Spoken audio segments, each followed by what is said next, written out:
Bonjour et bienvenue pour cette vidéo dans laquelle je vais vous donner des indications sur les exercices à faire pour lundi 16 mars à midi, et si vous avez des questions, j'y répondrai en direct de 11h à midi. On commence avec le numéro 40, page 184. Je vais faire le premier pour vous expliquer comment ça fonctionne.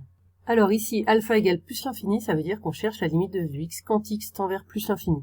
Il s'agit d'une limite composée, c'est-à-dire qu'on va d'abord regarder la limite de ce qui est sous la racine carrée de 2x plus 5, et ensuite la limite de racine de x en cette valeur, et ça nous permettra de conclure.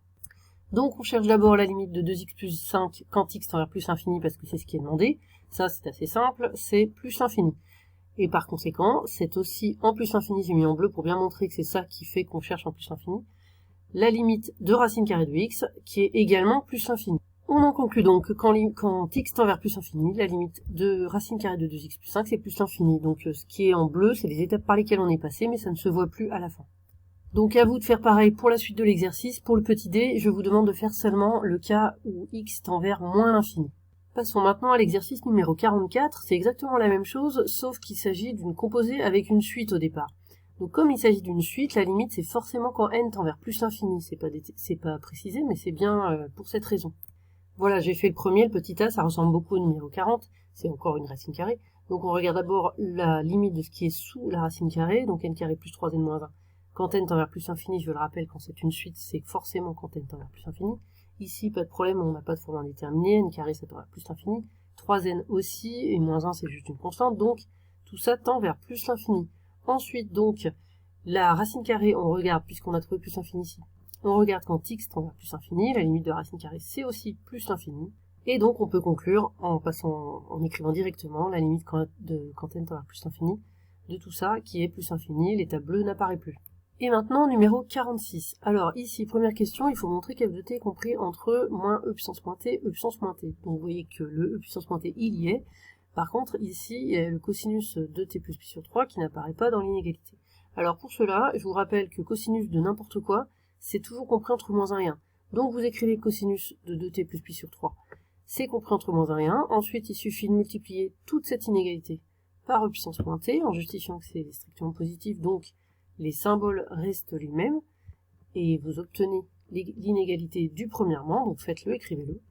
Pour la deuxième question, réfléchissez, vous pouvez trouver la limite de e puissance moins t, la limite de moins e puissance moins t, et appliquer un théorème pour déterminer la limite de f qui se trouve au milieu. Numéro 47 maintenant. Première question, il faut démontrer que f de x est compris entre x moins 1 et x plus 1, donc même chose que dans le numéro 46. Vous commencez en disant que cosinus de n'importe quoi, bon ici c'est cosinus de x, est compris entre moins 1 et 1, et il n'y a pas grand chose à faire pour arriver à cette inégalité-là.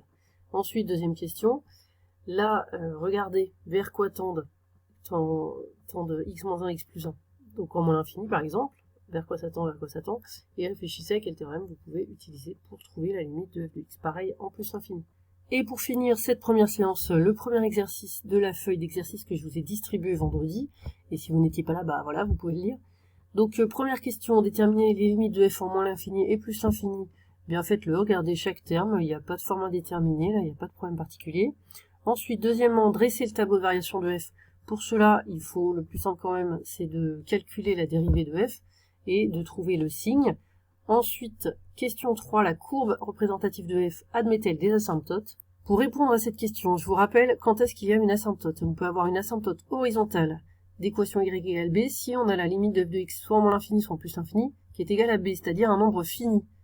Pas plus l'infini moins l'infini, un nombre.